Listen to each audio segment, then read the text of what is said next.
Hi hello namaste welcome to my mini vlog. എൻ്റെ പേര് ചേതന പ്രകാശ്. ഞാനിന്ന് മലയാളത്തിലാണ് കേട്ടോ വീഡിയോ ചെയ്യാൻ പോകുന്നത്. എൻ്റെ ഫ്രണ്ട്സൊക്കെ പറഞ്ഞു ഇന്ന് മലയാളത്തിൽ വീഡിയോ ചെയ്യാൻ വേണ്ടിയിട്ട്.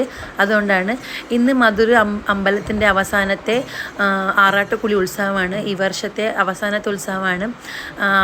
ദൈവത്തെ നല്ലപോലെ ഒന്ന് കുളത്തിൽ കുളിപ്പിച്ചിട്ട് അലങ്കരിച്ചിട്ടാണ് ഇന്ന് തിടമ്പ് എടുക്കൽ. അതിനുശേഷം അമ്പലത്തിൻ്റെ തൊട്ടടുത്ത് തന്നെ തിരുവാതിരക്കളി ഉണ്ടായിരുന്നു. നല്ല രസമായിരുന്നു. എനിക്ക് മുമ്പൊക്കെ ഞാൻ കളിച്ചുകൊണ്ടിരുന്നെല്ലാം പെട്ടെന്നൊന്ന് ഓർമ്മ വന്നു. അതിനുശേഷം അമ്പലത്തിൽ തിടമ്പ് എടുത്ത ശേഷം കൊടിമരം എന്ന് പറയും, അതിന് ഇറക്കിയിട്ടാണ് ഈ വർഷത്തെ ഉത്സവം അവസാനിപ്പിക്കുക. നല്ല രസമായിരുന്നു അത് കാണാൻ. പക്ഷെ സങ്കടവും ആയിരുന്നു.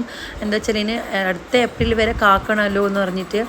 അപ്പോൾ എൻ്റെ ഈ വീഡിയോ, ഇന്നത്തെ ഈ മിനി വ്ളോഗ് നിങ്ങൾക്ക് ഇഷ്ടമായിരുന്നെങ്കിൽ എന്നാൽ സബ്സ്ക്രൈബ് ചെയ്യൂ, ലൈക്ക് ചെയ്യൂ, ഷെയർ ചെയ്യൂ. ടിൽ ദെൻ നെക്സ്റ്റ് വീഡിയോ വരുന്നവരെ ടാറ്റാ, ബൈ ബൈ.